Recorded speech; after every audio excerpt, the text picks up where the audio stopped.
हाँ तो नमस्कार प्यारे बच्चों, कैसे हो आप लोग। उम्मीद करता हूँ एकदम बहुत मस्त होंगे और जहाँ भी होंगे पढ़ाई कर रहे होंगे बच्चों।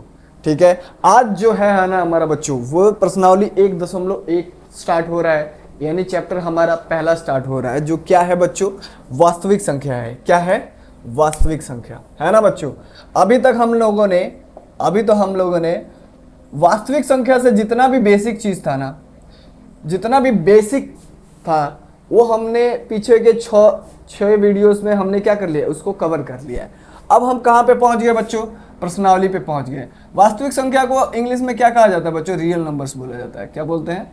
रियल नंबर्स बोला जाता है वास्तविक संख्या को। ठीक है, तो आज जो है हमारा बच्चों वो क्या है, प्रश्नावली 1.1 आज हम लोग करेंगे, वास्तविक संख्या करेंगे बच्चों। ठीक है, तो आप लोग रेडी हो? रेडी हो तो बच्चों यस कर दो कमेंट में कि हाँ जी सर हम रेडी हैं। और जैसा कि आप लोगों ने थंबनेल में देखा है ना बच्चों, 100 में से 100 लेके आना हमारा जो टारगेट है बच्चों, 100/100 लेकर के आना।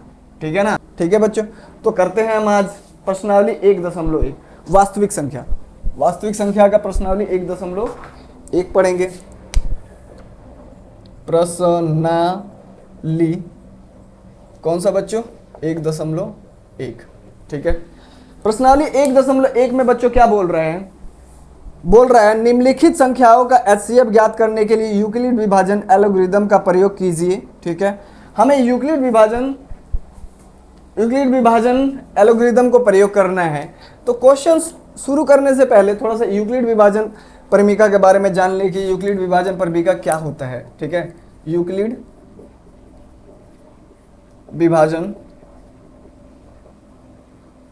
प्रमेयिका ये कहता क्या है? यूक्लिड विभाजन प्रमेयिका क्या कहता है? यूक्लिड विभाजन प्रमेयिका ये है ना बच्चों कि आपको एचसीएफ ज्ञात करने का एक तरीका है, एक टेक्निक्स है यूक्लिड विभाजन प्रमेयिका। वो क्या कहता है कि कोई भी दो धनात्मक पूर्णांक ले लो, ए और बी ले लिया हमने। ठीक है, कोई भी दो धनात्मक पूर्णांक ले लो जिसमें ए हमेशा क्या होगा, ए जो होगा हमेशा वो बी से बड़ा होगा। ए जो होगा वो हमेशा क्या होगा, बी से बड़ा होगा। तो कहता है कि बी को, जो बी है वो ए को भाग देने पर, बी से ए को भाग करने पे हमें जो रिजल्ट प्राप्त होता है वो ए बराबर बी क्यू प्लस में आर, और आर जो होगा वो हमेशा क्या होगा, बी से छोटा होगा और 0 के बराबर होगा या 0 से बड़ा होगा।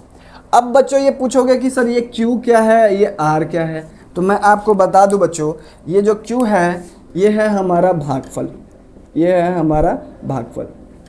सर ये भागफल कैसे है? तो बच्चों मैं आपको एग्जांपल देके समझाऊंगा ये भागफल कैसे है। और ये है हमारा आर जो है वो शेषफल होता है। इंग्लिश में क्यू को हम लोग क्वोशिएंट बोलते हैं। क्वोशिएंट को हिंदी क्या होता है? भागफल होता है। आर को रिमाइंडर बोलते हैं इंग्लिश में, और रिमाइंडर का हिंदी क्या होता है? शेषफल होता है। और ये होता है हमारा बच्चों भाजक। क्या होता है? भाजक। और ये हमारा होता है बच्चों भाज्य। आप लोग एक एग्जांपल लेकर मैं आप लोगों को समझाता हूं कि मान लो 10 को हमने क्या किया, 3 से भाग किया। 3 से भाग किया, 3 तिहाई 9, 10 में से 1 9 गया तो 1 आ गया शेषफल। यानी हमारा ये भाजक होता है बच्चों, और ये हमारा भाज्य होता है, और ये भागफल, और ये हमारा शेषफल है ना। आप लोगों ने बचपन में पढ़ा है। बचपन में क्या शुरू से हम लोग पढ़ते आ रहे हैं, भाग करते आ रहे हैं। तो बच्चों बचपन में गुरुजी ने एक चीज़ बताया है कि अगर जब हम लोग भागा निकाल दिए, और भागा निकालने के बाद में हमें क्या करना है, भागा को चेक करना है कि हाँ ये सही है कि नहीं है, तो हम लोग क्या करते थे बच्चों, इस भाजक को भागफल से दोनों को क्या करते थे, गुणा कर देते थे, और शेषफल जो बचता था उसको जोड़ देते थे। तो 3 तिहाई 9, और 9 में 1 जोड़ दिया 10 आ गया कि नहीं बच्चों। यानी हमारा भाज्य मिल जाता था कि नहीं मिल जाता था, कि अगर जो इनको गुणा करने पे और शेषफल को जोड़ देने पे हमें ये प्राप्त हो जाए तो वो हमारा भागफल सही था। वही तो चीज़ है भाज्य, यानी ये जो 10 है ये हमारा क्या है, भाज्य है ना बच्चों। और जो भाग किससे दे रहे हैं, 3 से दे रहे हैं, तो ये भाजक हो जाएगा। तो 3 हमारा भाजक है, भागफल हमारा 9 है, प्लस में शेष, तो भाज्य बराबर भाजक गुणा भागफल और जोड़ में शेषफल। समझ में आया बच्चों? ये चीज आप लोग याद रखिए, ए बराबर बी क्यू प्लस में आर। ए बराबर बी क्यू प्लस में आर, ये हमारा यूक्लिड विभाजन परिमेय है, जिसमें आर क्या होगा, हमेशा बी से यानी भाजक से छोटा होगा, और या तो जीरो होगा या जीरो से बड़ा होगा। ये रिजल्ट याद रखना है आप लोग। और इसी विधि से हम लोग क्या करेंगे, एचसीएफ ज्ञात करेंगे। हम लोग भाग विभाजन विधि से भाग विधि से जानते हैं कि एचसीएफ कैसे ज्ञात किया जाता है, पर यहाँ पे हम लोग क्या करेंगे, यूक्लिड विभाजन परिमेय को लगा करके ही हम लोग क्या करेंगे, एचसीएफ को ज्ञात करेंगे। ठीक है बच्चों, आप लोग पॉज करके उतार लीजिए, मैं जब तक क्वेश्चन लिख लेता हूँ। ठीक है,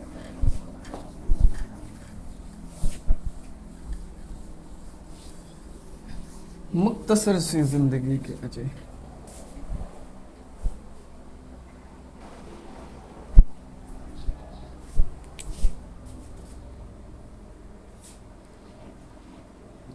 दो सौ 25, ठीक है। ठीक है प्यारे बच्चों, निम्नलिखित, एक मिनट, ठीक है ठीक है ठीक है ठीक है, ओके।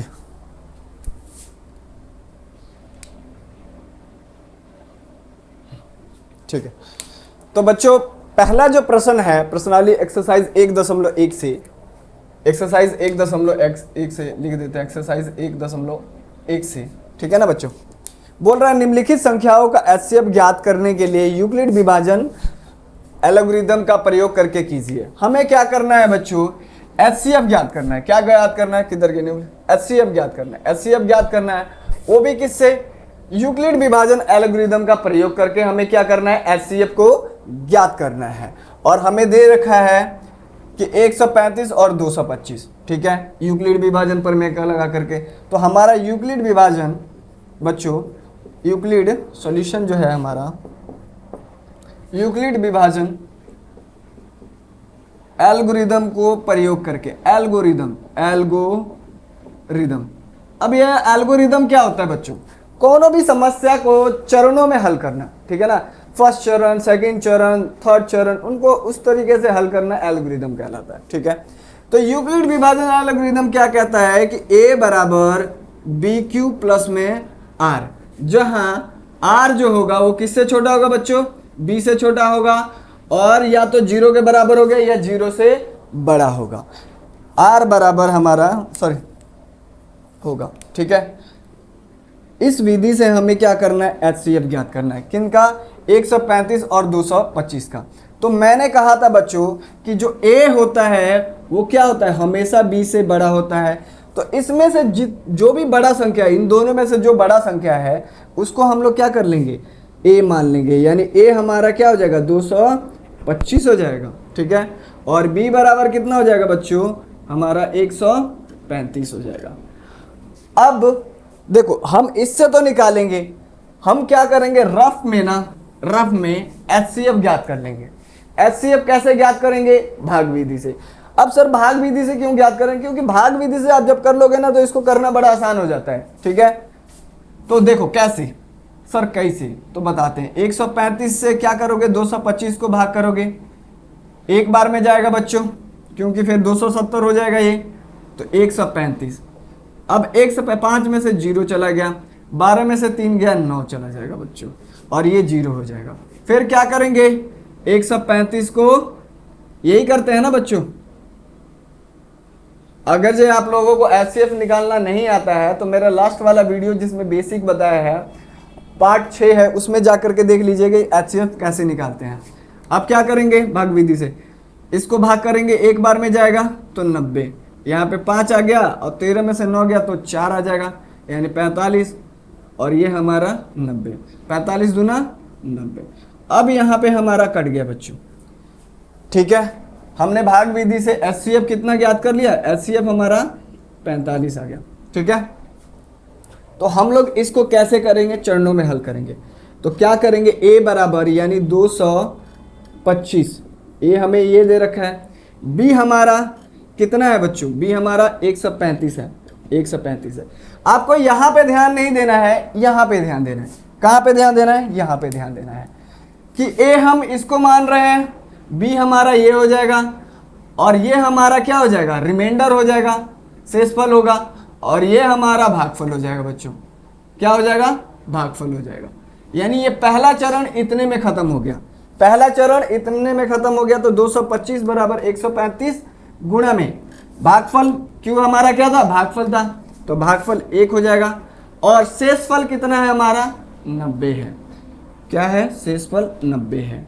अब फिर इसको दूसरा चरण लेंगे, दूसरे में क्या करेंगे, अब दूसरे में देखोगे तो बच्चों क्या हो जाएगा, 135 क्या हो जाएगा, a हो जाएगा, और 90 यानी ये भाजक हमारा क्या बन जाएगा, b बन जाएगा, और ये हमारा भागफल बन जाएगा, और 45 हमारा क्या हो जाएगा, शेषफल हो जाएगा। तो a हमारा कितना हो जाएगा, 135, ठीक है बच्चों। अब b हमारा क्या हो गया, 90 हो गया, गुणा भागफल कितना है, 1 आया, q हमारा 1 आया, और शेषफल हमारा 45, ठीक है बच्चों। फिर अब फिर ये दूसरा चरण खत्म हो गया। तीसरा देखो, 90 हमारा a हो जाएगा, b हमारा 45 हो जाएगा, और 2 हमारा क्या हो जाएगा, q हो जाएगा, और शेषफल कितना आ गया, 0 आ गया, यानी कट गया। तो हमारा क्या हो जाएगा कि 90 बराबर 45 गुणा में भागफल कितना है, 2 है, अब प्लस में 0। अब देखो इस प्रक्रिया को तब तक करना है बच्चों, इस प्रक्रिया को तब तक करना है जब तक शेषफल 0 ना आ जाए, यानी r हमारा 0 ना आ जाए। r हमें 0 प्राप्त हो गया तो हम लिखेंगे अतः HCF किसका बच्चों, 135 और 225 का कितना आ जाएगा, 45। यहाँ पे इसको नोट करना है, इस चीज को नोट करना है कि 45 से जब भाग दे रहे हैं तो हमारा शेषफल क्या आ जा रहा है, 0 आ जा रहा है, और वही हमारा क्या हो जाएगा, HCF हो जाएगा। तो पहला क्वेश्चन आप लोगों ने कर लिया, इसको उतारिए, ठीक है बच्चों, उतारिए इसको।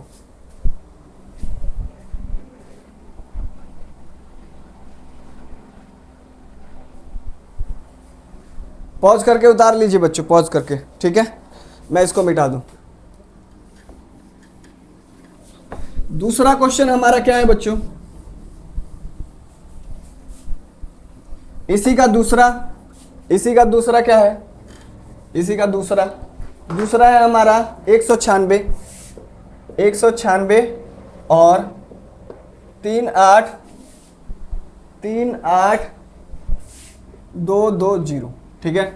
इसको भी हम क्या करेंगे, यूक्लिड विभाजन का प्रयोग करके, ठीक है, एल्गोरिथम का प्रयोग करके इसका HCF ज्ञात करेंगे। फिर से हमने वही करना है बच्चों, रफ में क्या करना है, इसका HCF ज्ञात कर लेना है। रफ में ज्ञात करने के लिए a को हम क्या मानेंगे, a बड़ी संख्या है हमारा, तो 38220 हो जाएगा, और b हमारा क्या हो जाएगा बच्चों, 196 हो जाएगा। यहाँ पे हम लोग रफ में करके देखते हैं, भाग विधि से लगाते हैं।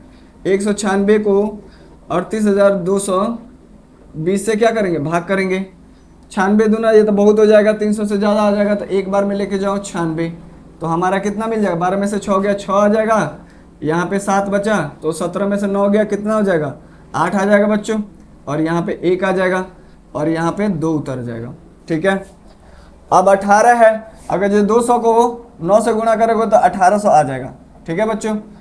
अगर जो वही 9 से ज़्यादा से गुणा करोगे तो वो 1000 आ जाएगा। तो ये 200 के करीब है, तो हम लोग क्या करेंगे, 9 से गुणा करेंगे, तो 9 से गुणा किए तो कितना आ जाएगा, ये 196 9, हाँ ठीक है, 54 के 4 9 छः 54 के 4 हाथ लगल 5, ठीक है, और 9 9 81 और 5 86 8, ठीक है, और 9 8 17, 17 से 64 आया, 12 में से 4 गया बच्चों 8 मिल जाएगा, 5 में से 6 गया 9 आ जाएगा, और ये 7 और ये 0, और यहाँ पे ये 0। अब क्या है, 196 है, 5 से करोगे तो 30 आ जाएगा, यानी 0 हमें यहाँ पे दिख रहा है तो 0 आ जाएगा, यानी 5 से किया तो 30 आ जाएगा। 6 5 30 के 0 हाथ लगल 3, और 9 5 45 3 48, और 5 4 9 बचा था ना, तो हमारा 0 आ गया कि नहीं बच्चों, यानी ये इसी से कट गया। तो हमारा HCF क्या मिल गया बच्चों, HCF मिल गया 196 ही मिल गया, है ना। तो हम लोग क्या करेंगे, ए हमारा 3 8 सॉल्यूशन है, ए हमारा 3 8 2 2 0 बराबर, बी हमारा क्या करेंगे 196, बी हमारा ये है, क्यू हमारा ये है, और आर हमारा ये है। तो क्या करेंगे, किससे गुणा करेंगे, 195 से गुणा करने पे शेषफल 0 प्राप्त हो जाए। और मैंने बताया था ना बच्चों की जब शेषफल 0 जहां पे प्राप्त हो जाए वहीं पे क्वेश्चन को छोड़ देना है, वहीं पे हमारा क्वेश्चन क्या हो जाएगा, सॉल्व हो जाएगा। अतः HCF किसका HCF बच्चों 196 और 38,220 का कितना आ जा रहा है, 196। ठीक है बच्चों। अब इसी का तीसरा पार्ट करते हैं। तीसरा पार्ट आप पॉज करके नोट कर लीजिए। तीसरा पार्ट में क्या बोलता है, 867 और 255 बोल रहा है। अब इसका इन दोनों धनात्मक संख्याओं को यूक्लिड विभाजन परिमिका में सिर्फ 2 ही धनात्मक संख्या होगा, उसी का HCF ज्ञात करेंगे, 2 से ज्यादा नहीं ज्ञात करेंगे। तो 867 और 255 का हमें क्या करना है, HCF ज्ञात करना है यूक्लिड विभाजन एल्गोरिथम से। तो यूक्लिड विभाजन एल्गोरिथम हमारा ये हो गया, ठीक है ना बच्चों, कि A बराबर BQ प्लस में R, और जो R होगा वो B से छोटा होगा और 0 के बराबर होगा या 0 से बड़ा होगा। कभी भी देखना जो हमारा R होगा ना कभी भी B से बड़ा नहीं होगा, जिससे हम भाग देंगे उससे कभी बड़ा होगा ही नहीं। ठीक है, R 0 के बराबर आ जाएगा, जैसे यहाँ पे 0 के बराबर आ गया, या फिर कुछ ना कुछ आ जाएगा उससे बड़ा आएगा। समझ में आया आप लोगों को? तो वैसे ही करना है। तो इसको मैं मिटा देता हूं। एक और चीज बताया था बच्चों कि A हमेशा बड़ा होगा, तो A हमेशा बड़ा होगा तो हम लोग क्या करेंगे, 867 को ले लेंगे और B हमारा 255। ठीक है बच्चों, 255। इसको मिटाता हूं मैं। फिर से हम लोग क्या करेंगे, रफ में भाग विधि से HCF ज्ञात कर लेंगे। ठीक है, और क्या करेंगे, छोटे वाले से बड़े को भाग कर देंगे। ठीक है ना, बड़े वाले को छोटे से भाग कर देंगे, यानी 255 से हम किसको भाग करेंगे, 867 को भाग करेंगे। 4 बार में लेके जाएंगे तो कितना हो जाएगा, 800 पहुंच जाएगा, ज़्यादा हो जाएगा। 3 बार में करके देखते हैं इसको। 5 × 15 का 5 हाथ लगा लेकर 5 × 15 1 16, फिर हाथ में 1 और 3 दूना 6 6 1 7। ठीक है, तो हमारा 7 में से 5 गई 2, और ये कितना आ जाएगा हमारा 0 आ जाएगा बच्चों, और ये 1 आ जाएगा। फिर ये 255 क्या करेंगे, 2 बार में 204 हो जाएगा, नहीं तो फिर उसके बाद 3 बार में 300 हो जाएगा, 204। 1 आया बच्चों, और यहाँ पे 5 आ गया, और ये 0 आ गया तो छोड़ देंगे, 102 है। अब फिर क्या करेंगे, 2 बार में लेके जाएंगे तो 102 प्राप्त हो जाएगा हमें बच्चों, और ये हमारा कट के क्या आ जाएगा, 0 आ जाएगा। आ गया। तो हमारा HCF कितना है बच्चों, भाग विधि से HCF हमारा 51 आ गया। अब चरण, पहला चरण क्या हो जाएगा, पहला चरण का A होगा, A हमारा A होगा, Q हमारा A होगा, और R हमारा A होगा। दूसरे चरण में ये हमारा B हो जाएगा, ये हमारा A हो जाएगा, और ये हमारा Q, और ये हमारा R। तीसरे चरण में B हमारा A हमारा A, Q हमारा A, और 0 हमारा R। समझ में आया? तो A हमारा पहले चरण में क्या है, 867 बराबर में है। ठीक है, 255 गुणा 3, Q हमारा 3 हो जाएगा। अब प्लस में शेषफल कितना आया, 102 आया। फिर दूसरा चरण करेंगे। दूसरा चरण क्यों करेंगे, क्योंकि हम ये यूक्लिड विभाजन एल्गोरिथम को तब तक यूज करेंगे जब तक हमारा शेषफल 0 प्राप्त ना हो जाए। तो अभी शेषफल 0 प्राप्त हुआ है, नहीं हुआ है, तो अभी करते रहेंगे। पहला चरण समाप्त हो गया बच्चों, पहला चरण समाप्त हो गया। अब दूसरे चरण में A कौन सा बन जाता है, ये 255 बन जाता है, और B जो हमारा पहले चरण का शेषफल होता है वो B बन जाता है, और Q हमारा ये, और शेषफल हमारा ये।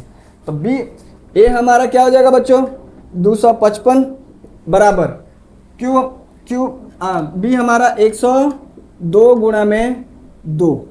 अब प्लस में कितना आ जाएगा, शेषफल हमारा 51 आ जाएगा। अब फिर क्या हो जाएगा, ये हमारा A बन जाएगा, ये हमारा B, ये Q, और ये R। तो 102 बराबर गुणा में कितना, 2, अब प्लस में 0। अब जब शेषफल 0 आ गया तो यहाँ पे छोड़ देंगे, यानी जिससे हमने भाग किया था वो हमारा क्या मिल जाएगा, HCF मिल जाएगा।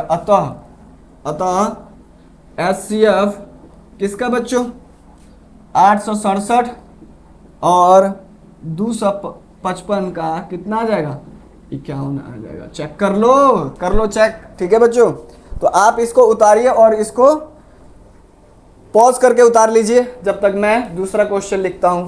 ठीक है,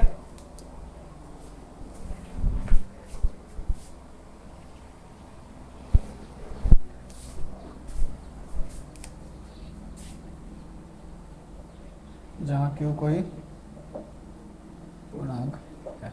ठीक है, हाँ तो बच्चों प्रश्न नंबर अब 2 आ गया है और 2 में हम लोग कह रहे हैं कि दर्शाइए कि धनात्मक विषम पूर्णांक 6q प्लस में 1 या 6q प्लस में 3 या 6q प्लस में 5 के रूप में होता है और q जो है वो कोई पूर्णांक है, कोई भी पूर्णांक है। ये नहीं इसमें बोला गया है कि कौन सा पूर्णांक है, क्या पूर्णांक है, उस खाली कर दिया पूर्णांक है। ठीक है ना, पूर्णांक में क्या आता है, धनात्मक और ऋणात्मक संख्या आती है बच्चों, और 0 आता है। इन सब का संग्रह को हम लोग क्या कहते हैं, पूर्णांक कहते हैं। ठीक है बच्चों, तो देखो बच्चों मेरा पढ़ाने का तरीका ऐसा है ना कि ऑनलाइन में भी ऑफलाइन वाला फीलिंग्स, ऑनलाइन में भी ऑफलाइन वाला फीलिंग्स। तो बच्चों अगर जो आप लोग यहाँ पे आ गए हो, यहाँ तक अगर जो आप लोगों ने वीडियो देख लिया है तो आप लोगों को ये वीडियो पसंद आ रहा है। ठीक है ना बच्चों, तो आप लोगों को पसंद आ रहा है तो दिल का वो इमोजी भेज दीजिए बच्चों कि हाँ जी सर, मुझे समझ में आएगा कि दिल का इमोजी आया है तो बच्चों को पसंद आ रहा है। ठीक है ना, और आप लोग जो बोर्ड कक्षा के साथ जुड़े हुए, जो बोर्ड कक्षा की फैमिली के साथ है, आप लोग जुड़े हुए हो, तो उसके लिए बहुत बहुत धन्यवाद बच्चों। और आप लोग जुड़िए ताकि हम लोग आपकी सेवा कर सके बच्चों। ठीक है ना, आप लोग जुड़िएगा तभी हम लोग क्या करेंगे, जो 100 का हमारा जो टारगेट है बच्चों उसको हमें अचीव करना है। मेरा तो हमेशा यही टारगेट रहता है कि मैं जिसको भी पढ़ाऊँ 100 का टारगेट लेकर के पढ़ाऊँ। ठीक है बच्चों, और मैं हमेशा 100 का टारगेट लेकर के बच्चों को पढ़ाता हूँ। तो इसीलिए मैं विस्तार से चलता हूँ कि कहीं से भी क्वेश्चन है ना बच्चों, किसी का छूटना नहीं चाहिए, किसी का भी छूटना नहीं चाहिए, कि वो बच्चा क्या हो जाए कि एकदम बेसिक पूरा क्लियर हो। और जब बेसिक क्लियर हो तो कहीं से भी प्रश्न पूछ दे एग्जाम में, आप उसको अटेम्प्ट करके आइए। इसलिए मैं पूरा बेसिक कराता हूँ। और बच्चों जिसको 100 में से 100 लेके आना है, या जिसकी सोच बड़ी है, जिसको लेके आना है, वो उसको जहां से भी मटेरियल मिलेगा, ठीक है ना, जितना भी मटेरियल दिया जाएगा वो सब के सब पढ़ेगा। तो आप लोग भी क्या कीजिए, ठान लीजिए, रगड़ दीजिए एकदम कि एकदम हाँ हमको करना है। ठीक है, तो आ जाइए, दर्शाइए कि धनात्मक विषम पूर्णांक 6q प्लस 1 या 6q प्लस 3 या 6q प्लस 5 के रूप का होता है, जहां q क्या है, एक पूर्णांक है। तो हमें दर्शाना है, क्या दर्शाना है बच्चों, सॉल्यूशन लिख लेते हैं कि ये जो 6q है, 1 है, या 6q प्लस में 3 है, या 6q प्लस में 5 है, विषम पूर्णांक के रूप में होता है। आप लोग किसी भी विषम संख्या ले लीजिए, विषम संख्या ले लीजिए। विषम संख्या क्या होता है, 1 हो गया, 3 हो गया बच्चों, 5, ठीक है, या फिर 7, या फिर 19 ले लो, 19 भी क्या है, विषम संख्या है, या फिर 61 ले लो, 61 भी क्या है हमारा, विषम संख्या है। कोनो भी विषम संख्या ले लो, या फिर आप लोग ले लो 21 ले लो, जो मर्जी लेना आपको ले लो, या फिर ले लो आप 27 ले लो, कोनो भी विषम संख्या ले लो। आप जब 6 से उसको भाग करोगे ना तो q तो कुछ भी आएगा, q हमारा क्या हो सकता है, कुछ भी आ सकता है, q तो हमारा कुछ भी आएगा, q क्या है, पूर्णांक है। पर शेषफल हमारा क्या आएगा, 1 आएगा, या फिर 3 आएगा, या फिर 5 आएगा, इसके अलावा कुछ नहीं आएगा। कहने का मतलब यह है कि किसी भी विषम पूर्णांक को, किसी भी धनात्मक विषम पूर्णांक को 6 से भाग करने पे हमारा जो शेषफल आएगा वो 1 आएगा, 3 आएगा और 5 आएगा, और q तो कुछ भी आएगा, ये आना चाहिए। अगर ये आएगा तो ये विषम पूर्णांक के रूप में होता है, नहीं तो नहीं आता है। तो हम लोग करके देखते हैं कि 1 को 6 से ही भाग देना है बच्चों, तो 6 से जाएगा नहीं, 0 बार में जाएगा, तो 0 बार में किया तो हमें शेषफल कितना प्राप्त हो गया, 1 प्राप्त हुआ। तो 6 को किसी विषम पूर्णांक को, विषम संख्या को हम क्या कर रहे हैं, भाग कर रहे हैं, तो हमारा शेषफल 1 प्राप्त हो जा रहा है। इनमें से कोई सा भी उठा लो बच्चों, 7 उठा लिया, लेट्स से कि मैंने 7 उठा लिया, तो 7 उठाया, 6 एकम 6, तो आया शेषफल 1, आ गया कि नहीं। यानी 6 को किसी भी विषम संख्या से भाग करोगे, 6 विषम संख्या को किसी भी विषम संख्या को 6 से भाग करोगे तो आपका शेषफल 1 प्राप्त हुआ, तो शेषफल 1 प्राप्त होगा। ठीक है, या हम ले लेते हैं यहाँ पे 19 ले लेते हैं, 19 को क्या करो, 6 से भाग करो, 6 तिरका 18, एक शेषफल आ रहा है कि नहीं आ रहा है? 21 को ले लो, 21 को लिया, 21 को भाग किया 6 से, तो 6 तिरका 18, शेषफल कितना बचा? 3 बचा। ठीक है, देखो शेषफल हमारा 3 आ गया। या फिर आप ले लो 27 को ले लो, 27 को भाग करके देखो 6 से। ठीक है, तो 6 चौका 24, 24 शेषफल हमारा 3 ही मिलेगा, है ना बच्चों?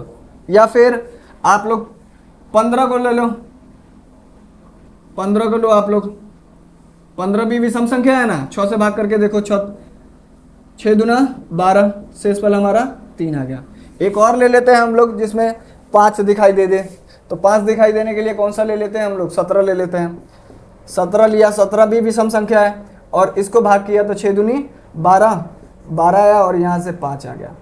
आप लोग देखिएगा बच्चों, आप लोग नोट कीजिएगा कि कोनो भी विषम संख्या को 6 से भाग करेंगे, किससे भाग करेंगे? 6 से भाग करेंगे, तो हमारा शेषफल या तो 5 आएगा या 1 आएगा या 3 आएगा, इसके अलावा और कुछ भी नहीं आएगा। आपको कुछ भी नहीं मिलेगा, चेक कर लो चेक। कोनो भी विषम संख्या को आप लोग क्या करो, 6 से भाग करके देखो, कोनो भी विषम संख्या को शेषफल हमेशा 5, 1 या 3 प्राप्त होगा, इसके अलावा कुछ नहीं प्राप्त होगा। तो लिख सकते हैं अतः ऊपर के जितने भी हम लोग संख्या देखे हैं उससे क्या हो जाएगा कि हमारा हम जानते हैं, लिख देंगे, हम जानते हैं कि किसी भी विषम पूर्णांक को 6 से, किसी भी धनात्मक विषम पूर्णांक, किसी भी धनात्मक लिख लेना, धनात्मक विषम पूर्णांक को 6 से विभाजित करने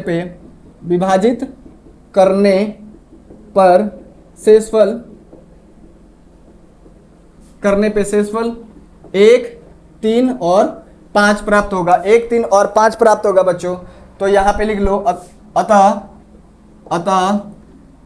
इसमें a मान लेंगे, मतलब विषम संख्या को, ये हमारा क्या हो जाएगा, इसको हम लोग a मान लेते हैं, ये सारा विषम संख्या। अतः a बराबर इसके रूप में होगा कि नहीं होगा? 6 क्यूब प्लस में 1 के रूप में, 6 क्यूब प्लस 3, 6 क्यूब प्लस 5 के रूप में होगा।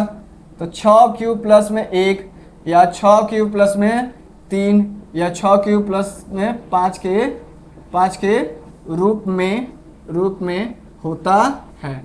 ठीक है बच्चों, एक तो ये तरीका हो गया जिसको मैंने प्रैक्टिकली करके आप लोगों को दिखा दिया। ठीक है, पर दूसरे भी तरीके से हम लोग कर सकते हैं बच्चों। अब सर दूसरा तरीका भी बता दीजिए, इसका अल्टरनेटिव बता दीजिए सर, इसका अल्टरनेटिव बता दीजिए, ताकि हम लोग दोनों तरीका जो भी हमें अच्छा लगे वो कर लेंगे। तो कोई नहीं बच्चों, हम वो भी तरीका बता देते हैं। आप इसके लिए इस तरह से भी आप दिखाओगे ना तो भी कोई नंबर नहीं काटेगा, इतना समझ लीजिए। ठीक है, तो इसका अल्टरनेटिव तरीका पॉज कर दर्शाइए कि कोई भी धनात्मक विषम पूर्णांक, ठीक है, जो 6 क्यूब प्लस 1 या 6 क्यूब प्लस 3 या 6 क्यूब प्लस 5 के रूप में होता है, जहां क्यूब क्या है, कोई भी धनात्मक पूर्णांक है। ठीक है, तो हमने जैसे किया था प्रैक्टिकली में किया था, तो उसका अल्टरनेटिव क्या हो सकता है बच्चों? ठीक है, तो मान लेंगे यहाँ पे, माना ए कोई धनात्मक विषम पूर्णांक है। ए को हमने क्या मान लिया? धनात्मक विषम पूर्णांक मान लिया, है ना बच्चों। और यहाँ पे क्या कर रहा है? 6 से विभाजित कर रहा है। यहाँ पे क्या हो रहा है? ए जो विषम पूर्णांक है वो क्या हो रहा है? 6 से विभाजित हो रहा है। तो जब 6 से विभाजित हो रहा है यानी 6 से भाग हो रहा है, तो हमें भागफल क्यों मिल रहा है और शेषफल 1 मिल रहा है, 1 मिल रहा है। यहाँ पे 6 से भाग हो रहा है, भागफल हमें कुछ मिल रहा है और हमें शेषफल कितना मिल रहा है? 3 मिल रहा है। 6 से भाग हो रहा है, भागफल हमें कुछ मिल रहा है और शेषफल हमें 5 प्राप्त हो रहा है। ठीक है ना, किसको भाग कर रहे हैं? विषम पूर्णांक को। किसको भाग कर रहे हैं? विषम पूर्णांक को। तो ए को किससे? 6 से विभाजित करने पर, ठीक है, भागफल हमें भागफल हमें क्यू प्राप्त हो रहा है, क्यू प्राप्त होता है और शेषफल आर, है ना, आर कुछ भी आएगा, शेषफल आर प्राप्त होता है, ये हम लोग लिखेंगे। अब लिखेंगे यूक्लिड विभाजन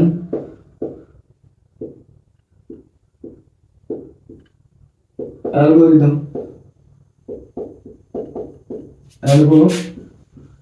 से।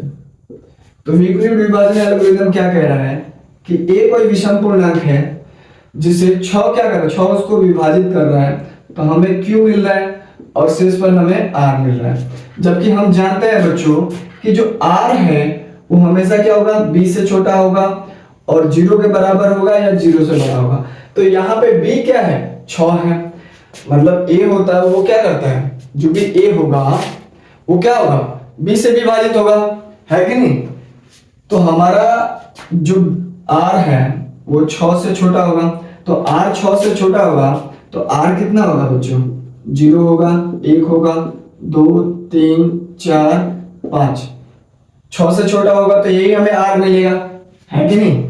तो जब ये आर मिला तो हम लिखेंगे जब आर बराबर 0, ठीक है ना, आर बराबर 0 हो तो समीकरण इसमें रखेंगे तो हमें ए प्राप्त होगा, ए 6 क्यूब प्लस में 0 प्राप्त होगा, जो कि हमारा इनमें से कोई भी नहीं आ रहा है, तो ये हमारा नहीं होगा।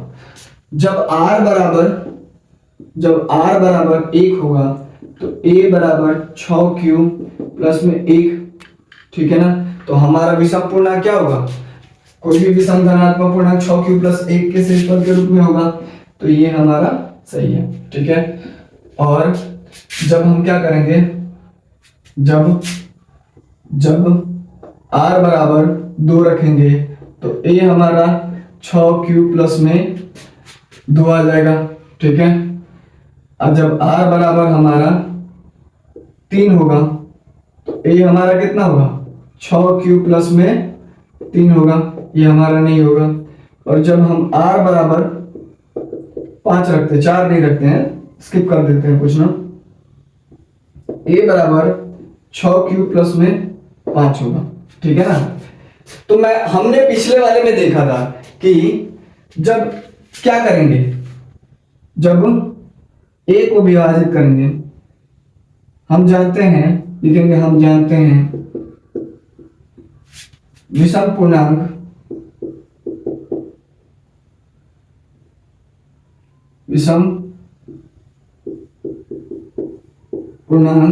को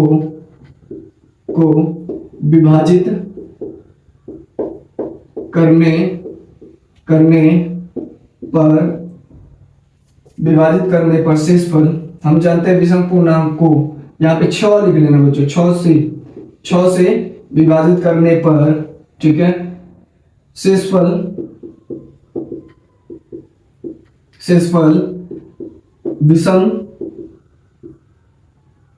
विषम संख्या प्राप्त होता है। अतः a बराबर 6 क्यूब प्लस 1, 6 क्यूब प्लस 3 या 6 क्यूब प्लस 5 के रूप में होता है ना। जब भी हम क्या करेंगे, किसी भी विषम पूर्णांक को 6 से विभाजित करेंगे तो हमारा शेषफल किसमें प्राप्त होगा, विषम में ही, विषम संख्या ही आएगा। तो विषम संख्या आएगा, हमने देख लिया है कि विषम संख्या आएगा, तो सम संख्या वाला जितना भी है वो हमारा नहीं होगा, यानी इसको और ये सम संख्या में नहीं होगा, हमारा सिर्फ क्या होगा, 6 क्यूब प्लस में 1, 6 क्यूब प्लस में 3 और 6 क्यूब प्लस में 5, ठीक है बच्चों। हम दूसरे तरह से, जो दूसरा तरीका है, इस तरीके से इसको कर सकते हैं, ठीक है। आप इसको उतार लीजिए, ठीक है, जब तक मैं इसको मिटा देता हूं, पॉज करके उतार लिया कीजिए।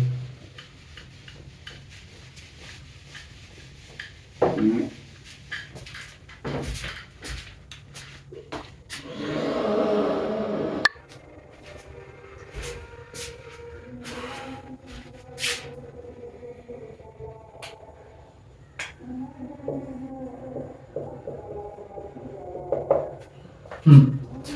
बच्चों क्वेश्चन नंबर जो 3 है हमारा, प्रश्न नंबर 3 है, वो क्या कह रहा है, किसी परेड में 616 सदस्य वाली, कितने 616 सदस्य वाली एक सेना की टुकड़ी को 32 सदस्यों वाले आर्मी बैंड के पीछे मार्च करना है, ठीक है ना। और दोनों समूहों को समान संख्या वाले स्तंभों में मार्च करना है। उन स्तंभों का अधिकतम संख्या क्या है जिसमें वे मार्च करते हैं, ठीक है बच्चों। देखो आप लोग क्या कीजिएगा, जैसे आगे जी आप लोग इंटरनेट पे इस क्वेश्चन का सॉल्यूशन या आंसर ढूंढिएगा, तो बहुत सारे लोग कहेंगे कि बच्चों खाली क्या कर लो, इस अधिकतम संख्या को देख लो। अगर जो अधिकतम संख्या बोलेगा तो आपको क्या करना है, एलसीएम ज्ञात करना है। और अगर जो न्यूनतम संख्या बोलेगा तो बच्चों क्या कर लेना है, एलसीएम ज्ञात कर लेना है। पर यहाँ पे हम करेंगे ये भी करेंगे, पर इस क्वेश्चन को बढ़िया से समझेंगे कि इस क्वेश्चन को क्या क्या है, ठीक है ना। हम सीधे डायरेक्ट एलसीएम और एलसीएम नहीं निकालेंगे, ठीक है। तो चलो फिर स्टार्ट करते हैं इसको, ठीक है।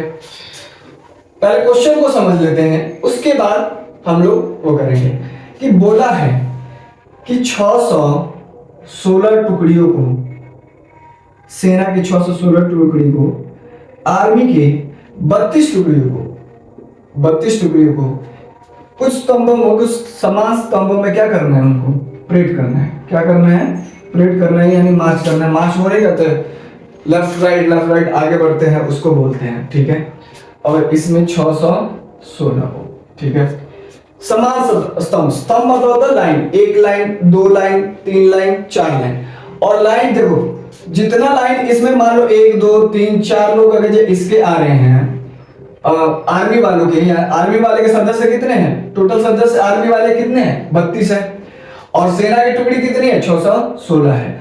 तो इन 32 लोगों को एक लाइन बनाना है, ठीक है ना, लाइन बनाना है। और जितना लाइन इनका होगा उतना लाइन ये 616 वालों का होगा, ठीक है ना, सेना का टुकड़ियों का होगा।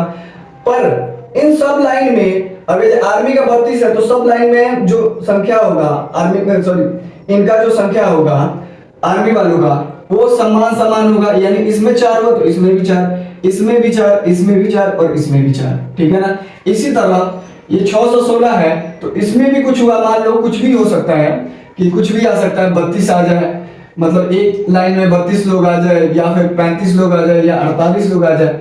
तो अगर जब मान लो एक लाइन में 48 लोग आ रहे हैं तो इसमें भी 48, इसमें भी 48, इसमें भी 48 और इसमें भी 48। और लाइन क्या बनेगा, जितना लाइन इनका बनेगा उतना लाइन इनका बनेगा। पर कितने लोग आएंगे इससे मतलब नहीं है, पर लोग आने क्या चाहिए, बराबर आने चाहिए। कि पहले लाइन में इतना आया तो दूसरे लाइन में भी उतने ही लोग आएंगे, तीसरे लाइन में उतने ही सेना आएगी, चौथे लाइन में उतने ही सेना आएगी। तो हमें नहीं पता है कि कितने लाइन बनेगी, ठीक है ना, हमें लाइन निकालना है कि कितने लाइन बनेगी जिसमें क्या हो जाए कि बराबर सब में आ जाए, ठीक है। तो मान लो बच्चों क्या करेंगे, ये मान लो कि हम इसमें जितना भी आएगा हमें नहीं पता है कि कितना बनेगा, तो हमने मान लिया n बनेगा। n इसके बनेंगे तो n इसके भी बनेंगे कि नहीं बच्चों, कि n इसके बनेंगे और n इसके भी बनेंगे।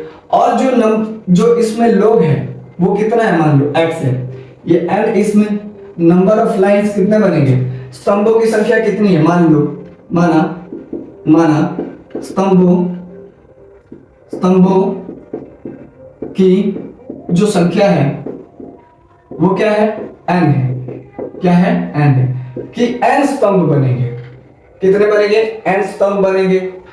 पर इसमें लोग कितने आएंगे ये हमें नहीं मालूम। इसमें लोग मान लो x लोग आएंगे, यानी एक लाइन में x लोग आए, ठीक है ना, x लोग आए। और इसमें एक लाइन में y लोग आए। उसी तरह इस लाइन में भी x लोग आएंगे, इस लाइन में भी x लोग आएंगे, इसमें यानी सब में क्या हो जाएगा, सब स्तंभ में क्या आएंगे, बराबर आएंगे। तो हम क्या कह सकते हैं कि जो 32 होगा, ठीक है ना, जितनी संख्या होगी उस संख्या से, मतलब मान लो यहाँ पे ये 4 को है तो 4 4 4 इसमें आ रहा है, तो 4 को इसमें है और 4 को क्या है, स्तंभ है, तो 4 चौका 16 होगा कि नहीं, होगा ना बच्चों। तो मान लो n स्तंभ है और लोगों की एक लाइन में संख्या कितनी है, x है, तो ये 32 के बराबर हो जाएगा कि नहीं हो जाएगा। संख्या और लोगों की संख्या से क्या कर देंगे, एक लाइन में लोगों की संख्या को गुणा कर देंगे, तो ये सॉरी यहाँ पे 32 के बराबर आ जाएगा कि नहीं आ जाएगा। उसी तरह 616 में भी क्या होगा, एक लाइन में जो संख्या है वो कितनी है, y है, तो टोटल लाइन में यानी n लाइन में कितनी होगी, n और y हो जाएगी, है कि नहीं बच्चों। और आप लोग अगर जो HCF जानते हो तो HCF क्या होता है, यही कॉमन होता है ना बच्चों, कि हाईएस्ट क्या होता है, हाईएस्ट कॉमन फैक्टर होता है HCF, यानी हाईएस्ट कॉमन फैक्टर, यानी यही तो इन दोनों में क्या है, सार्वगुणनखंड है, यही तो इनके बीच में क्या है, सार्वगुणनखंड है। तो ये क्या है, सार्वगुणनखंड है, यानी n हमारा क्या है, इनका सार्वगुणनखंड है, और n ही क्या है हमारा, HCF है, n क्या है, HCF है, समझ रहे हो ना कि n क्या है, HCF है। तो बोलेंगे यहाँ पे, इसको बोलेंगे, इसको मैं करता हूं इधर, पता नहीं इधर करता हूं, कि क्या बोला है, तो बोलेंगे स्तंभों की अधिकतम जो संख्या होगा, अधिकतम जो संख्या होगा वो क्या होगा बच्चों, HCF होगा। HCF ऑफ किसका, 32 और 616 का। और हमें निकालना है किससे, यूक्लिड विभाजन से निकालना है। तो सबसे पहले क्या करेंगे, इसको रफ कर देंगे, रफ में क्या करेंगे, 32 से निकालेंगे, 32 दूना 64 हो जाता है, तो एक बार में, ठीक है ना बच्चों। तो ये कितना हो गया, 32, 11 में से 2 गया 9, अब 2 आ जाएगा, और ये 96, तो 8 से करके देखते हैं, 6 दूना 8 दूनी 16 के 6 हाथ लगा 1, 9 दूनी 8 त्रिका 24, 8 दूनी 16 के 6, 24 1 25, ठीक है।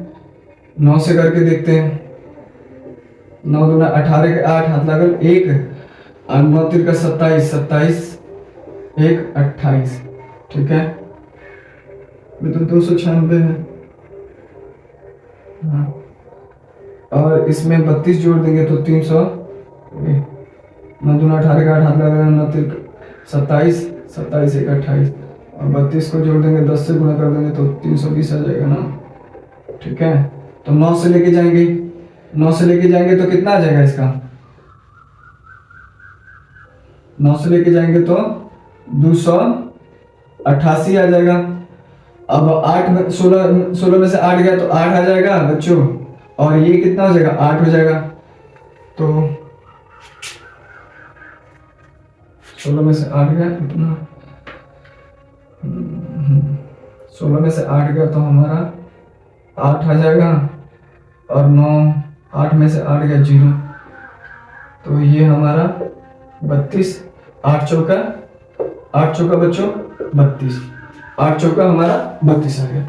तो हमारा यूक्लिड विभाजन क्या कहते हैं, मैं इसको मिटा देता हूँ, आप लोग पॉज करके उतार लीजिएगा, ठीक है ना, ताकि वो हो रहा है,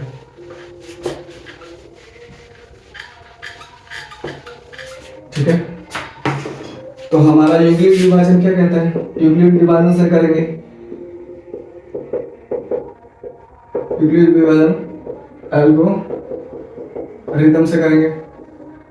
तो क्या कह रहे हैं, a बराबर बी क्यू प्लस में r, और r क्या होगा, जहां r जो होगा वो b से छोटा होगा और 0 से बड़ा होगा, तो हमारा क्या होगा 616, ठीक है। 32 से हमेशा a हमारा क्या होता है, बड़ा होता है, तो 32 से भाग करेंगे तो भागफल कितना मिला बच्चों, 19 मिला, और शेषफल कितना मिला हमें, 8 मिला, शेषफल इसका 8 मिला, ठीक है। अब क्या कर रहे हैं, 32 को कर रहे हैं, किससे भाग कर रहे हैं, 8 से भाग कर रहे हैं, भागफल कितना मिला, 4 मिला, और शेषफल कितना मिला बच्चों, 0 मिला। तो हमारा HCF कितना आ गया, यहाँ पे HCF हमारा कितना आ गया, HCF हमारा आ गया 8 आ गया कि नहीं बच्चों। जब शेषफल क्या हो जाए, 0 हो जाए, तो हम लोग यूक्लिड विभाजन का एल्गोरिथम का जो दिया वहीं पे छोड़ देते हैं, और ये जिससे हमने क्या किया, जिससे भाग दिया वही हमारा क्या होता है, एचसीएफ हो जाता है। तो माना, तो स्तंभों की संख्या, स्तंभों की इसको मिटाते हैं, स्तंभों की अधिकतम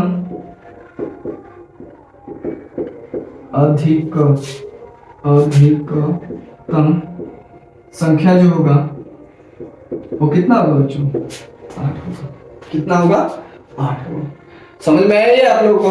ठीक है, ठीक है बच्चों, इसको मैं मिटा देता हूं, आप लोग उतार लीजिए।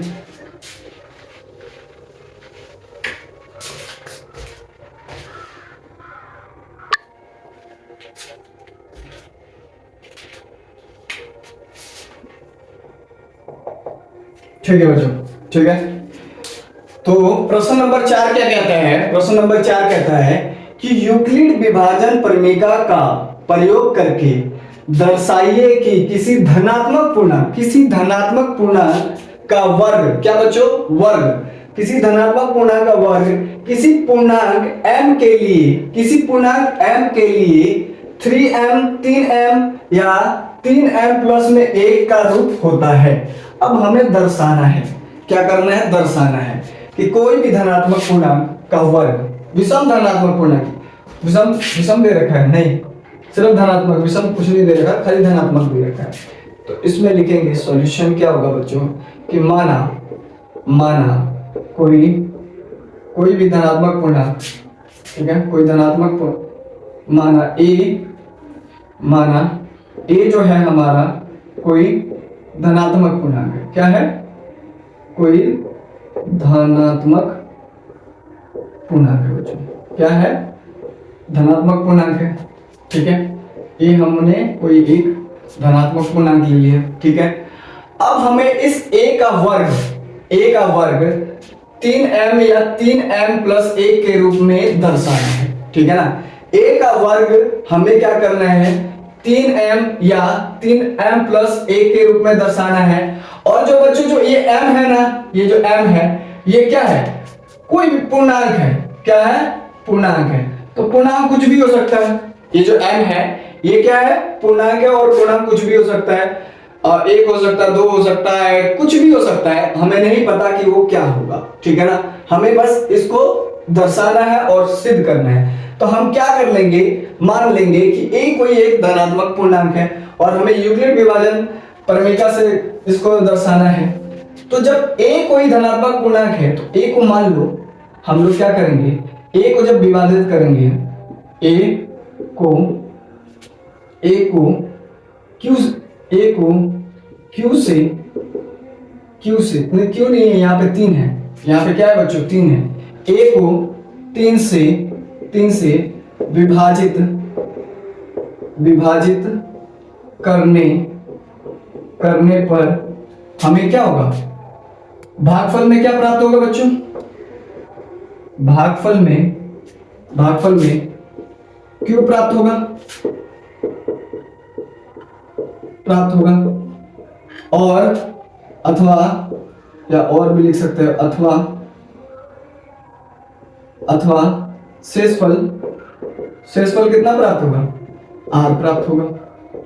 अब ये हमें नहीं पता है कि शेषफल कितना क्या होगा, ये क्या होगा, तो लिखेंगे यूक्लिड विभाजन प्रमेय से, ठीक है ना बच्चों, यूक्लिड विभाजन प्रमेय से, ठीक है। अब देखो, जब a को 3 विभाजित करेगा, तो हमारा शेषफल क्या होगा, 3 से छोटा होगा। क्या कहता है यूक्लिड विभाजन प्रमेय का, a बराबर 3q प्लस में r, b की जगह पे हमारा क्या आ जाएगा, 3 हो जाएगा। और हमने पढ़ा था, क्या पढ़ा था कि पहले इसका इथी कर लो, हमारा क्या होता है, a बराबर bq प्लस में r होता है, जहां r क्या होगा, b से छोटा होगा और 0 से बड़ा होगा या 0 के बराबर होगा। तो यहाँ पे विभाजित किससे हो रहा है, 3 से हो रहा है, तो a हमारा क्या होगा, 3q प्लस में r होगा। तो जब b हमारा 3 होगा तो r क्या हो जाएगा, b से छोटा हो जाएगा, यानी r हमारा किससे छोटा होगा, 3 से छोटा होगा। तो r कितना हो जाएगा बच्चों, 0 होगा, 1 होगा, 2 होगा, इसके अलावा कुछ होगा नहीं होगा। तो क्या करेंगे, इसको इसको इसको इसको समीकरण 1 मान लो, यहाँ पे समीकरण 1 मान लो, ठीक है ना। इसको क्या करेंगे, समीकरण 1 मान लेंगे, क्या करेंगे, समीकरण 1 मान लेंगे, ठीक है ना। पहले समीकरण 1 मानेंगे, समीकरण 1 में r का वैल्यू जब क्या करेंगे, जब r को 0 रखेंगे तो a हमारा क्या हो जाएगा, 3q प्लस में 0 हो जाएगा कि नहीं बच्चों। और इसका स्क्वायर करेंगे, इसका क्या करेंगे, स्क्वायर करेंगे, इनको दोनों तरफ क्या करेंगे, दोनों तरफ वर्ग करने पे। अब बच्चों ये वर्ग क्यों कर रहे हैं हम, दोनों तरफ वर्ग क्यों कर रहे हैं, क्यों, क्योंकि हमें क्या बोला है कि वर्ग आएगा, कि एक जो दर्शाइए कि किसी धनात्मक पूर्णांक का वर्ग, किसी धनात्मक पूर्णांक का वर्ग हमें क्या होना चाहिए, 3m और 3m प्लस में 1 होना चाहिए। तो हमें वर्ग, ये जो a हमने धनात्मक पूर्णांक ले रखा है, इसका वर्ग 3m या 3m प्लस में 1 होना चाहिए, समझ रहे हो ना, 3m या 3m प्लस 1, इसीलिए हम क्या कर रहे हैं, वर्ग कर रहे हैं। तो दोनों तरफ जब वर्ग करेंगे तो हमें क्या प्राप्त होगा बच्चों, यानी a स्क्वायर, ठीक है ना, 3q प्लस में 0 के बराबर उसका होल स्क्वायर कर देंगे तो हमें क्या मिलेगा, a स्क्वायर। अब ये क्या हो जाएगा, 3 के ऊपर स्क्वायर और q के ऊपर भी स्क्वायर हो जाएगा कि नहीं हो जाएगा बच्चों, हो जाएगा। अब क्या कर लेंगे, यहाँ पे क्या कर लेंगे कि मान लेंगे, माना इसको मैं क्या इस तरह लिख सकता हूँ बच्चों, a स्क्वायर बराबर 3 गुणा 3q स्क्वायर लिख सकता हूँ, ठीक है ना, यानी 3 का स्क्वायर, इनको 2 बार में तोड़ दिया, 3 गुणा 3 और q स्क्वायर कर दिया। लिख सकते हैं कि नहीं लिख सकते, बिल्कुल लिख सकते हैं सर। तो मैं क्या कर लूंगा, यहाँ पे माना इसके नीचे ही लिख लो, माना m बराबर 3q स्क्वायर, m बराबर क्या कर लेंगे, 3q स्क्वायर मान लेंगे। तो हमारा a स्क्वायर बराबर 3m आ जाएगा कि नहीं, 3q स्क्वायर की जगह पे हम क्या कर लेंगे, m रख देंगे, तो हमारा 3m प्राप्त हो गया, 3m प्राप्त हो गया कि नहीं बच्चों, 3m प्राप्त हो गया। तो हमने ये रिजल्ट निकाल लिया कि नहीं, कि a स्क्वायर कोई भी धनात्मक पूर्णांक, यानी a कोई धनात्मक पूर्णांक है, उसका वर्ग 3m के बराबर होगा। तो a स्क्वायर क्या हो जाएगा, 3m आ गया। तो हमने एक रिजल्ट तो दर्शा दिया कि a स्क्वायर बराबर कितना आ जाएगा, 3m के बराबर हो जाएगा। दूसरा क्या करेंगे, जब r को हम लोग क्या करेंगे, r बराबर 1 रखेंगे इस समीकरण 1 में, जब r को हम a रखेंगे तो a बराबर कितना आ जाएगा बच्चों, 3q प्लस में 1 आ जाएगा, 3q प्लस में 1। हमें तो वर्ग चाहिए ना, a का वर्ग चाहिए, तो a का वर्ग करने के लिए हम क्या करेंगे, दोनों तरफ वर्ग करेंगे, दोनों तरफ वर्ग करने पे, क्या बच्चों, वर्ग करने पे तो हमारा क्या मिलेगा, a स्क्वायर मिलेगा, यहाँ पे क्या मिलेगा, 3q प्लस 1 का होल स्क्वायर मिलेगा कि नहीं मिलेगा बच्चों, बिल्कुल मिलेगा। अब क्या करेंगे, इसको खोल देंगे, यानी a स्क्वायर बराबर a प्लस b का होल स्क्वायर का फॉर्मूला आप लोगों को मालूम है। तो क्या होगा, यहाँ पे 3 का स्क्वायर और q का स्क्वायर प्लस में 1 का स्क्वायर और प्लस में 2a भी होता है ना, यानी 3q गुणा में 1 हो जाएगा। चेक कर लो, आया समझ में, इतना तो आ गया होगा आप लोगों को। अब हम क्या करेंगे, ज्यादा नहीं लेके जाएंगे, जगह की बहुत कमी है, ठीक है। तो यहाँ पे लेंगे हम, यहीं से करते हैं, a स्क्वायर बराबर, इसको मैं क्या 3 गुणा 3q के स्क्वायर लिख सकता हूँ। एक को मैं लास्ट में छाट देता हूँ, एक को मैंने लास्ट में छाट दिया और इधर लेके आया 2 गुणा में 3q आ गया ना, 2 गुणा में 3q बच्चों। अब देखिए, एक को तो मैंने छाट दिया, सिर्फ इन्हीं में से देखना बच्चों, जगह कम है इसलिए आपको छोटा दिखाई दे रहा, एडजस्ट कीजिएगा आप लोग।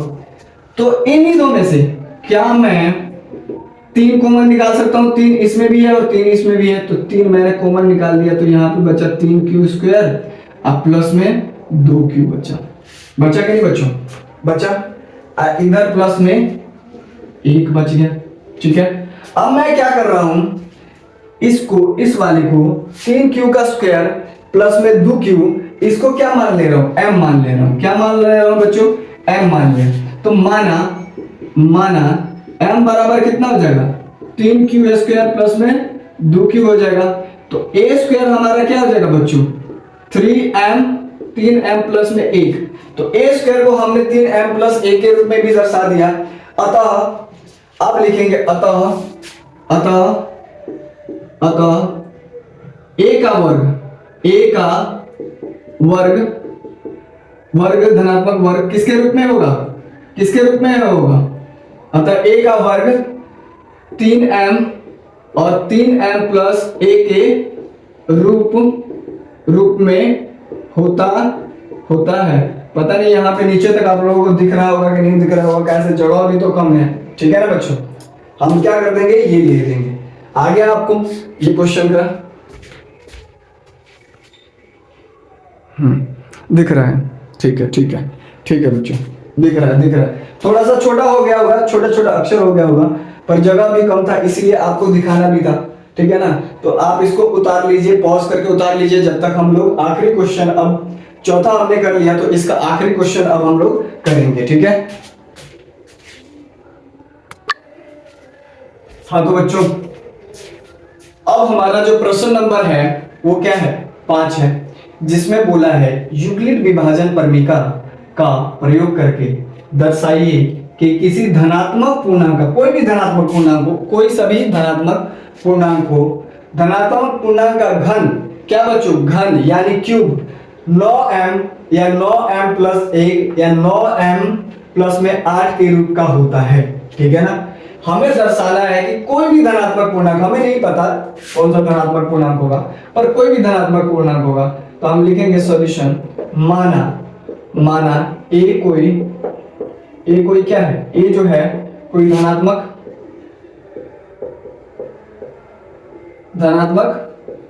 पूर्णांक है, कुछ भी हो सकता है, कोनो भी धनात्मक पूर्णांक हो सकता है।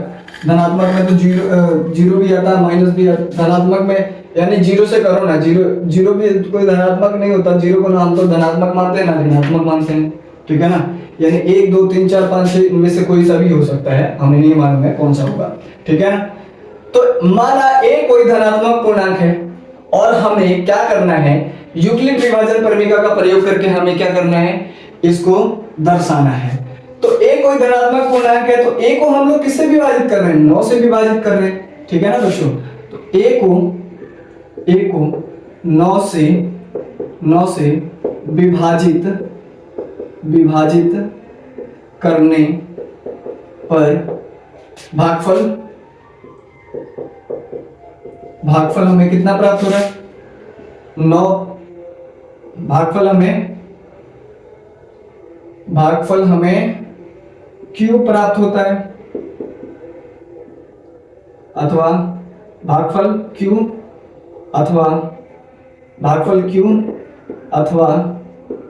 अथवा शेषफल हमें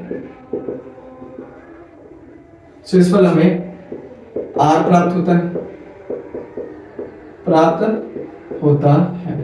ठीक है ना बच्चों, 1 मिनट सूट तो ठीक है, देख रहा था सूट हो रहा है नहीं हो रहा। ठीक है, हाँ, प्राप्त होता है।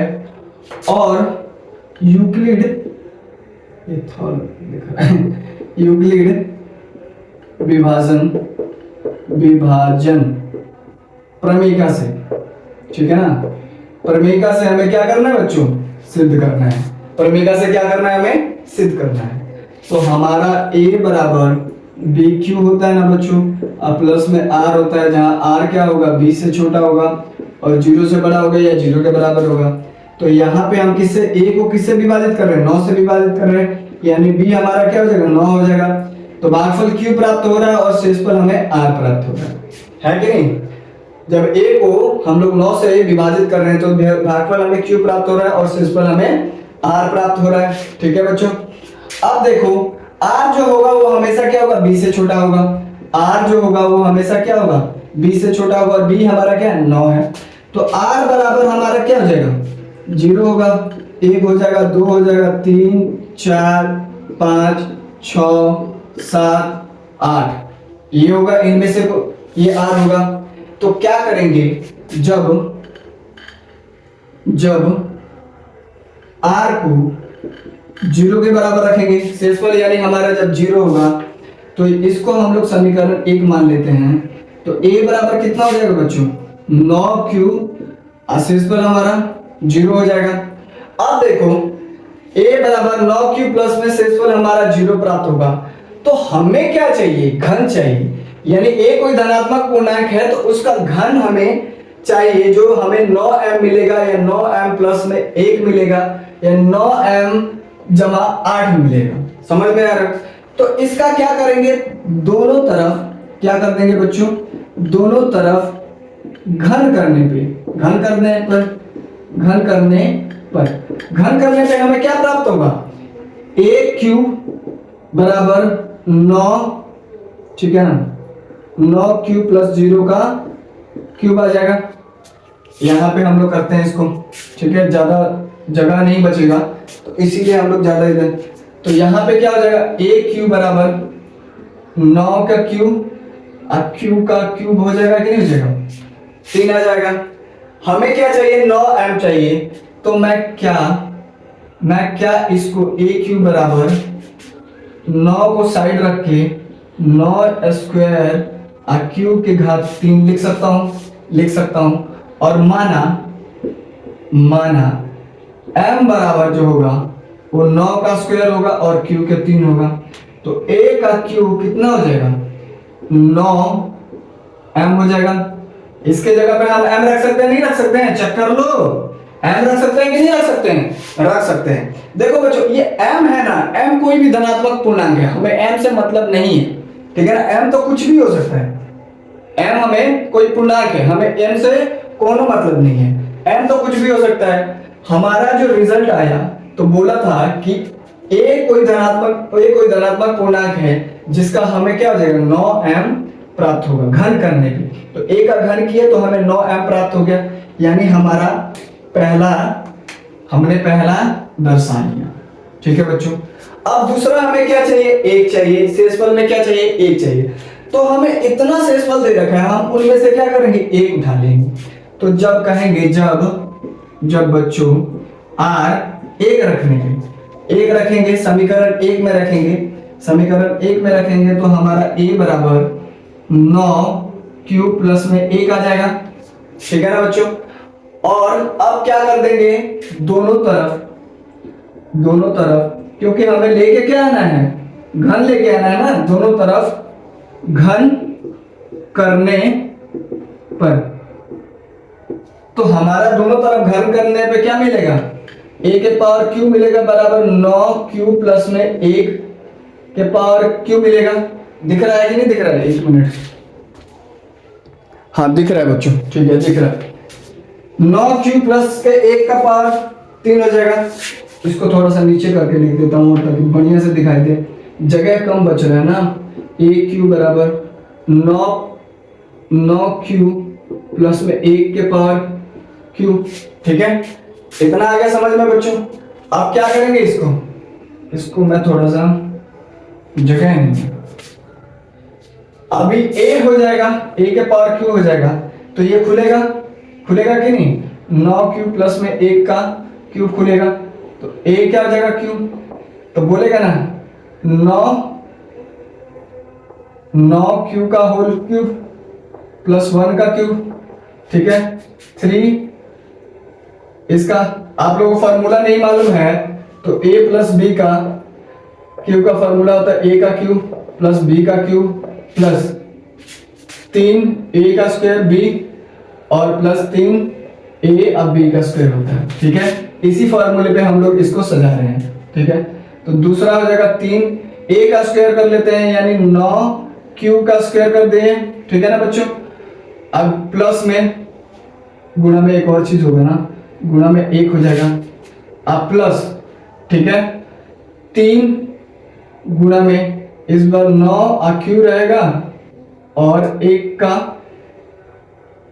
का स्क्वायर हो जाएगा। तो हमारा ए क्यू कितना है, ए क्यू है। क्या मैं इसको 9 को बाहर निकाल करके 9 का स्क्वायर और क्यू का क्यू लिख सकता हूं। 1 को हम लोग लास्ट में छाटेंगे, क्यों? क्योंकि हमें क्या करना है, इसमें कॉमन निकालना है। क्या करना है? कॉमन निकालना है। इसमें देखो बच्चों, क्या मैं इसको 9 का स्क्वायर है इसमें, तो 9 गुणा 9 लिख सकता हूं, 9 गुणा 9 और क्यू लिख सकता हूं, स्क्वायर है तो 2 बार गुणा हो जाएगा कि नहीं, और 3 गुणा में है और क्यू गुणा 1 से तो मतलब ही नहीं है, 1 हो जाएगा। अब यहां पे 3 गुणा में 9 क्यू 1 का स्क्वायर तो वही होता है, और ये जो प्लस में 1 है, 1 हमने यहां पे रख दिया। आया समझ में इतना? अब देखो बच्चों, क्या मैं 9 इसमें से निकाल सकता हूं और इसमें से निकाल सकता हूं, तीनों में कॉमन 9 आ रहा है, तो मैं क्या करूंगा, ए क्यू 9 निकालूंगा। तो यहां पे क्या बचेगा, 9 का स्क्वायर और क्यू के पावर 3, ठीक है, क्यू के घात 3। और यहां पे बचेगा बच्चों 9 3 का 27, यानी 27 क्यू बचेगा। यहां पे क्या बचेगा बच्चों, 9 निकल गया तो 3 क्यू बचेगा कि नहीं। अब प्लस में एक यहाँ पे स्क्वायर होगा बच्चों, मैंने गलती से लिख दिया था, स्क्वायर होगा, ठीक है। अब तो मैं क्या इस चीज को मैं m नहीं मान सकता हूं कि नहीं मान सकता हूं। तो माना m बराबर क्या हो जाएगा, 9 स्क्वायर क्यू के पावर 3 प्लस में 27 क्यू का स्क्वायर अब प्लस में 3 क्यू। तो जब इसको मैंने m मान लिया तो a क्यू बराबर 9m अब प्लस में 1 आ जाएगा कि नहीं आ जाएगा, चेक कर लो। आप लोग समझ रहे हो कि इसको m क्यों मानेंगे भाई, m मान लेंगे ना हमें, क्योंकि m दर्शाना है और m तो कोई भी पूर्णांक होगा, उससे हमें मतलब है। इसमें कुछ भी रखो, क्यू का मान कुछ भी रखो, वो कोई ना कोई पूर्णांक ही आएगा, कुछ ना कुछ तो पूर्णांक ही आएगा ना। तो m क्या है, हमारा पूर्णांक है, वो कुछ भी है, पर हमें इस रूप में दर्शाना है, तो हम इसको क्या मान लिए, कॉमन करके m मान लिए, और ये कोई ना कोई पूर्णांक आएगा। तो जब इसको इससे गुणा करेंगे तो आएगा, और शेषफल में 1 हमारा आएगा। तो हमारा ये भी दर्शा लिया हमने कि a क्यू बराबर 9m प्लस में 1 के रूप में आ गया। अब क्या करेंगे बच्चों, हमें 9m प्लस में 8 के रूप में दर्शाना है, ठीक है ना। तो फिर क्या करेंगे, फिर से करेंगे, जब शेषफल हमें क्या चाहिए, 8 चाहिए, तो हम क्या लेंगे इसमें, जब r बराबर जो शेषफल आएगा उसी को ले लो, r बराबर 8 हो, r बराबर क्या हो, 8 हो। बच्चों आप लोग पॉज करके इसको कर लीजिए, ताकि हम इसको थोड़ा सा मिटा दें, ताकि हम क्वेश्चन को सही तरीके से करें, ठीक है ना, नहीं तो बोर्ड पे जगह भी नहीं है, ठीक है बच्चों।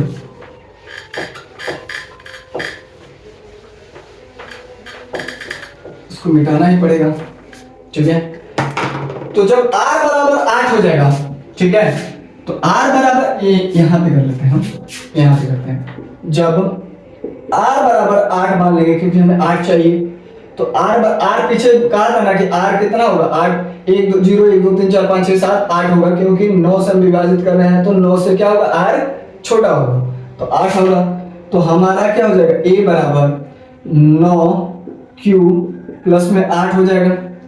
अब क्योंकि हमें घन चाहिए, क्या चाहिए बच्चों, घन चाहिए, धनात्मक पूर्णांक का घन चाहिए, इसके रूप में होता है कि नहीं होता है, तो दोनों तरफ क्या कर देंगे बच्चों, दोनों तरफ क्या करने पे, घन करने पे हमें क्या होगा, a क्यूब मिलेगा और 9q प्लस में 8 का क्यूब मिलेगा। उसी तरह फॉर्मूला लगेगा a प्लस बी का क्यूब का होल, तो ये a क्यूब रहेगा, यहाँ पे 9q का क्यूब प्लस में 8 का, नहीं बच्चों सॉरी गलती हो गया, यहाँ पे हम 1 लिए ना, हम 8, तो यहाँ पे हम 2 लेंगे, क्या लेंगे बच्चों, 2 लेंगे, सॉरी 2 लेंगे, 8 लेंगे तो कुछ और आ जाएगा, क्यूब रख देंगे ना इसके ऊपर तो कुछ और आ जाएगा, 8 8 64 और 64 को 8 से गुणा कर दो, 2 रखो, 2 रखेंगे तभी हमें क्या मिलेगा, 2 का क्यूब कितना होता है, 8 मिलता है। तो 2 का क्यूब 8 यहाँ पे रख दिया, क्यूब आ जाएगा इसका।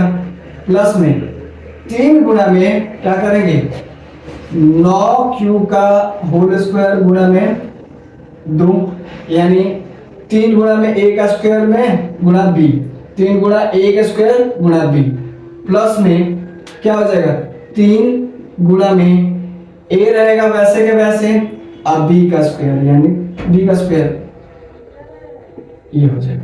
ठीक है, तो हमारा a क्यूब कितना हो जाएगा बच्चों, a क्यूब हो जाएगा क्या, मैं इसको 9 गुना 9 का स्क्वायर और q का क्यूब लिख सकता हूँ। अब इसे करोगे तो पावर 3 आ जाएगा कि नहीं आ जाएगा। और ये हमारा, इसको हम लोग लास्ट में छाटते हैं, कैसे कॉमन लेके आना है। तो क्या मैं यहाँ पे मुझे 9 कॉमन लेके आना है, तो 9 को मैं क्या इस तरह लिख सकता हूँ कि 3 गुना में 9 का स्क्वायर, चलो पहले लिख लेते हैं ऐसे, और 3 दूना 6 लिख देता हूँ, गुणा हो गया 3 दूना 6 हो गया यहाँ पे। ठीक है, ई हो जाएगा, 2 का स्क्वायर कितना हो जाता है, 4 आ जाता है, और 4 3 12, 12 9 क्यूब गुणा में, सॉरी 12 गुणा में 9 क्यूब, अब प्लस यहाँ पे 2 का क्यूब है, तो 2 का क्यूब कितना होता है बच्चों, 8 होता है, तो हमें 8 मिला। अब देखो क्या इनमें से मैं 9 9 9 कॉमन निकाल सकता हूँ, सब में से 9 9 कॉमन निकाल सकता हूँ, निकाल सकते हैं, सब निकाल सकते हैं, बिल्कुल निकाल सकते हैं। तो मैं क्या कर रहा हूँ, 9 को कॉमन निकाला तो यहाँ पे 9 स्क्वायर क्यूब के पावर 3, प्लस में यहाँ से निकाला तो 9, यहाँ पे 9 बचेगा, 9 9 छेगा 54, 54 क्यूब का स्क्वायर बचेगा, यहाँ से 9 निकाला तो 12 क्यूब, अब प्लस में यहाँ पे 8 आ गया कि नहीं आ गया। तो मैं क्या इसको m मान सकता हूँ, m मान सकता हूँ, बिल्कुल सर m मान सकते हैं। इसको जब m मान लेंगे तो यहाँ पे क्या आ जाएगा बच्चों, यहाँ पे आ जाएगा हमारा, जब इसको मान लिए इसको m, आप लोग लिख लेना, जगह नहीं है, ठीक है ना, लिख लेना, माना m बराबर इतना, तो हमारा क्या आ जाएगा रिजल्ट, a क्यूब बराबर 9m प्लस में, और ये हमारा 8 आ जाएगा, 8 आ जाएगा, ठीक है ना। तो हमने सिद्ध कर दिया, अतः ठीक है, किसी भी धनात्मक पूर्णांक का घन, किसी भी धनात्मक पूर्णांक का घन जो होगा, वो किसके रूप में होगा, 9m प्लस में 1 या 9m प्लस में के 8 के रूप में होता है। ठीक है बच्चों, इसी के रूप में होता है। तो आशा करता हूँ आप लोगों को ये पसंद आया होगा, और बोर्ड कक्षा के साथ में आप लोग जुड़ जाइए बच्चों। कुछ दिनों में मैं क्या करूंगा बच्चों, एक मतलब हमारा जो होगा ना, ये मेरा नंबर है, ठीक है, अभी फिलहाल तो ये वाला नंबर है, आगे चल के हम लोग चेंज करेंगे।